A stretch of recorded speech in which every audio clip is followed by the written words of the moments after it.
Hey everybody, this is Bo Sanders, and I had let people know that we're going to be preaching through the Gospel of Luke this fall, as well as reading the book of Job on Wednesday nights in Bible study.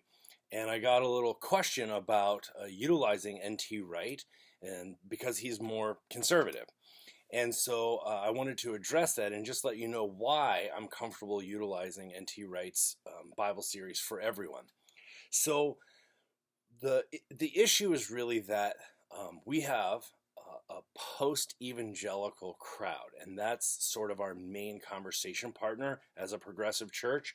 And so the people that we have coming in are often more comfortable defining themselves by what they don't believe or how they don't want to read the Bible than any ability to say what they do believe or how they want to approach Scripture. And so NT Wright provides us a launching off point. And so I've been critical of NT Wright before, and I can link to that in the show notes. But what we want to do is to have a basic framework that he provides. And he is by far the best and most prolific popularizer of contemporary biblical scholarship. And so it gives us a framework from which to launch off. And then we delve into our second layer, which is reading it through a 21st century progressive lens that says that the 21st century is not the first century. And so even this fall, as we go through the Gospel of Luke, I'm going to be preaching 3-layered sermons. And so the first layer is how would that initial audience have read or heard this? Secondly, what has the passage come to mean since then?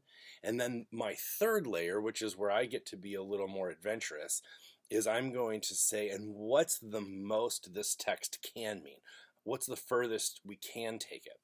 And so where I get some of my ideas for that sort of approach is in books like this, which is Mark and Luke in Post-Structural Perspective. It's very academic. Excuse me. It's very academic, and it is quite adventurous, and it's not for everyone. But it allows me to sort of come in the side door, or sometimes even the back door, and question the text. And so another way that I do that is through post-colonial biblical scholarship with like Sagutha Raja and approaches like that. My favorite example is Musa Dube.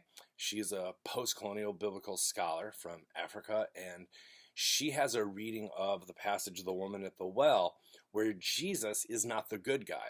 And actually, Jesus sort of colonizes, in a sense. He comes into her territory. He has all of the information. He's the one with all the right perspective. He speaks into her experience, right, and colonizes in that sense. And so just introducing that, some people really recoiled and said, whoa, whoa, whoa, but Jesus was perfect.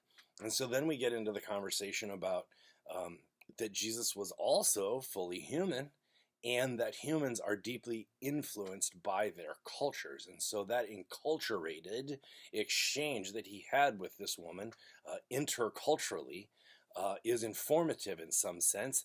And so that in my third layer is what's the most it can mean.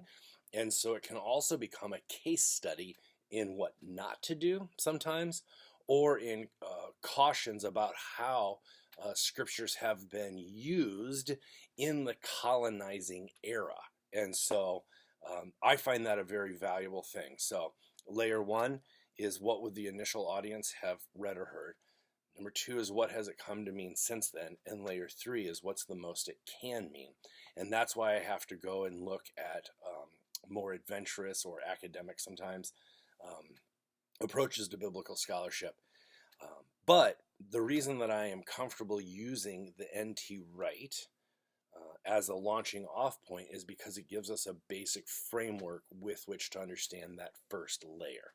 So I hope that helps, and I hope that you will join us this fall as we do the Gospel of Luke on Sundays, and we read through the book of Job on Wednesday nights. It's going to be a great time for us to contrast these different genres of Scripture and what they speak to us as believers, seekers, maybe skeptics in the 21st century. Let me know your thoughts and your questions, your concerns, and your feedback. I will look forward to hearing from you.